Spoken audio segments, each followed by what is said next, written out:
what to do when you're broke. Nito mga nakaraan, may nag-email sa akin kung ano daw yung magandang gawin kapag wala kang pera. Nagsabi pa nga siya na gusto daw niya makapag-ipon pero paano kung wala siyang trabaho? Paano siya makakaipon? Nakaka-relate ako kasi back in 2012, nasa ganyang sitwasyon din ako. Natatandaan ko noon, yung mga businesses namin nalugi, tapos wala akong trabaho. Yung ininvestan namin ng pera namin na network marketing business, ayun, nagsara. Nalugi din kami. So, ito yung mga ways na ginawa ko nung panahong wala akong kapera-pera. Number 1, be true to yourself. You have to accept the situation. Don't avoid it. Maging tapat ka lang sa sarili mo.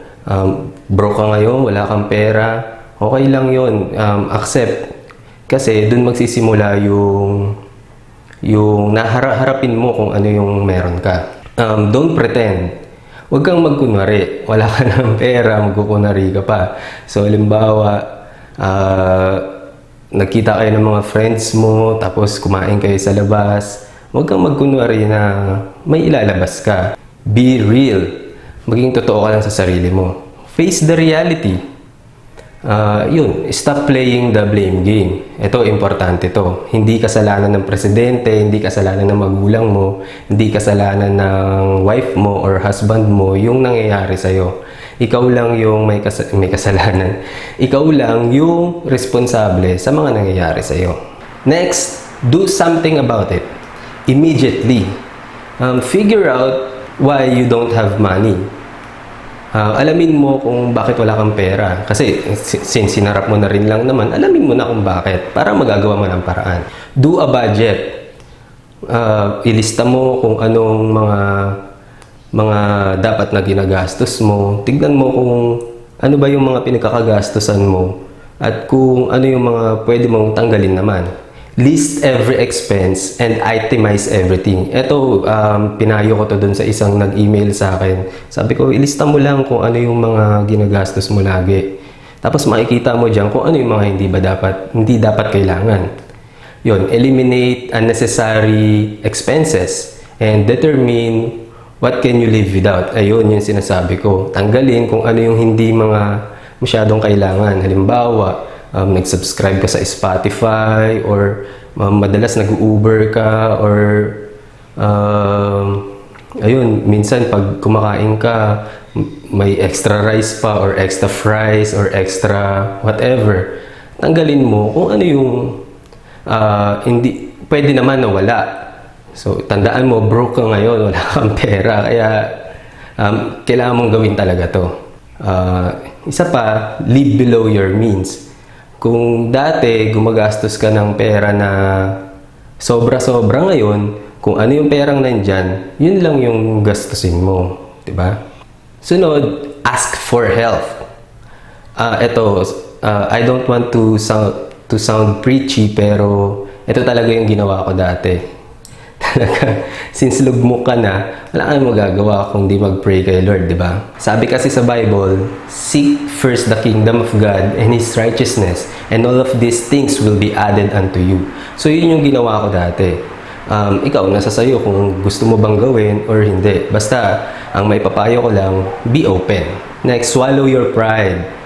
Tell your parents, tell your spouse, tell your employees kung may business ka. Sabihin mo sa kanila na medyo nalulugi na tayo ngayon or medyo mahina yung benta natin. Kung sa parents mo naman, ma, pa, dad, pwede mo ba akong tulungan? Kasi medyo wala ako ngayon. Ito yung nangyari sa akin. Nilunok ko yung pride ko. Pumunta ako sa father ko. Tapos humingi ako ng trabaho sa kanya. Binigyan niya naman ako ng trabaho bilang CEO. Child of owner. Ayun. Pwede rin consult with a friend. Pwede rin sa mentor or sa coach. Kagaya ng mga nagpo-consult sa akin, mga nagme-message sa FB or sa emails. Ayun, natutuwa ako sa kanila kasi talagang hinaharap nila kung anong meron sila ngayon. Nagpapayo naman ako kung anong may papayo ko sa kanila. Dun sa friend, be sure lang na hindi rin siya broke kagaya mo. Kasi kapag broke din siya, anong mangyayari sa inyong dalawa, di ba? Be sure lang na yung kukonsultahan mo is nagagawa na yung mga bagay na gusto mong gawin.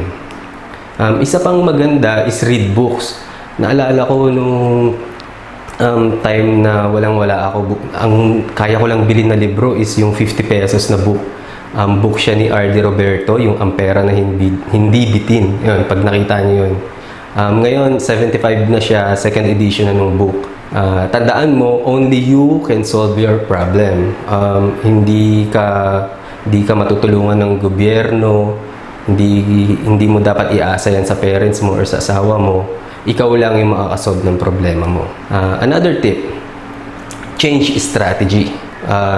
Sabi nga, if you've always did what you've always done, you'll always get what you've always got. Kung ano yung laging ginagawa mo noon, kaya ka walang pera ngayon, stop mo na. Kasi, ganun at ganun din yung mangyayari. Start doing something, whatever it might be, as long as it's legal and moral. Ito, malaking naitulong sa akin ito. Nung walang-wala ako, bumalik ako sa trabaho sa father ko. Tapos, sumubok kami, nagtinda kami ng mga ulam, kumuha kami ng mga sidelines kung anong maibibenta. Ayun, basta kumilos ka lang. Learn new things. Ayun, may mga bagay kang dapat malaman. Yan, sabi ko nga kanina, di ba? Kung ginagawa mo yung mga dati mong ginagawa, ganun uli yung mangyayari sa'yo. Kaya you have to learn new things then. Don't rely on one income stream. So yun, nung bumalik ako sa trabaho, yun, naghanap pa kami ng mga side businesses. Yung wife ko nagbenta ng pananghalian, ng ulam din sa pwesto namin. Tapos, yun, doon nag-start yung nag-import kami ng gadget from China, tas binenta namin. Hanggang sa hindi namin alam, yun na yung naging bread and butter namin noon. Look at your mentors or wealthy friend. Find out what they do to make money. So, tignan mo kung ano yung mga ginagawa nila. Baka pwede mo rin gawin. Pwede kang humingi ng tulong sa kanila. Siyempre, kung may ginagawa sila na hindi mo ginagawa, tignan mo na kung anong pwede mong gawin doon. Next is set aside 10 to 20% of your income. Kung sasabihin mo sa akin, Joey, grabe naman, wala na nga akong pera. Nagsaset pa ako ng 10 to 20%.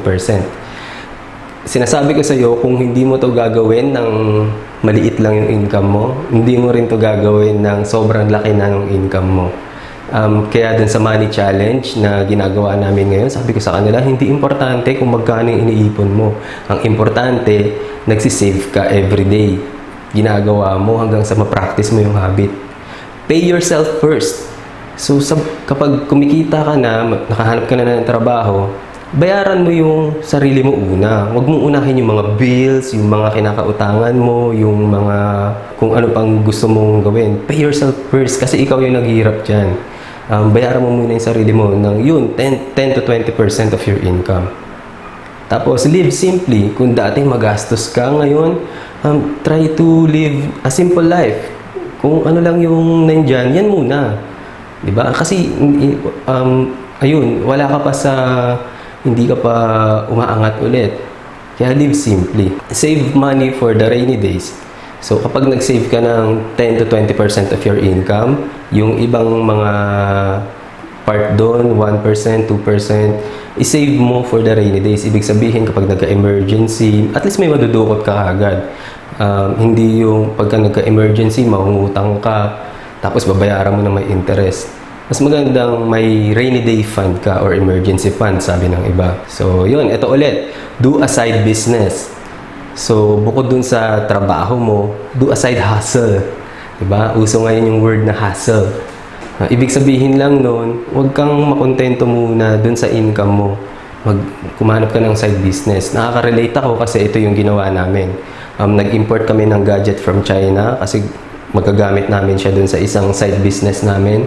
Tapos, sabi ko, since wala tayong nabilan dito, ibenta muna natin. Hanggang sa yun na yung naging paulit-ulit namin ginagawa hanggang sa naging bread and butter business na namin noon.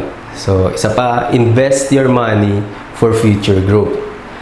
Hindi lang pwedeng may mga side business ka, tapos income lang ng income, tapos gastos, ganyan. Kailangan nag-i-invest ka rin. Saan maganda mag-invest? I prefer the stock market. Pwede doon, pwedeng invest sa mga business, invest sa real estate. Basta invest your money for future growth. Hindi siya yung mag-invest ka ngayon, kuhanin mo next year. Kailangan future growth. Kailangan long term. Pag long term, yung sabihin 5, 10, 15, 20 years. So, that's it. Let's do a recap. Number 1, be true to yourself. Number 2, do something about it. 3, ask for help. 4, change strategies. And 5, set aside 10 to 20% of your income. So, kapag ginawa mo yan, you'll have a successful life. So, that's all. This is Joey Bacani. Every day is a choice. Choose to grow.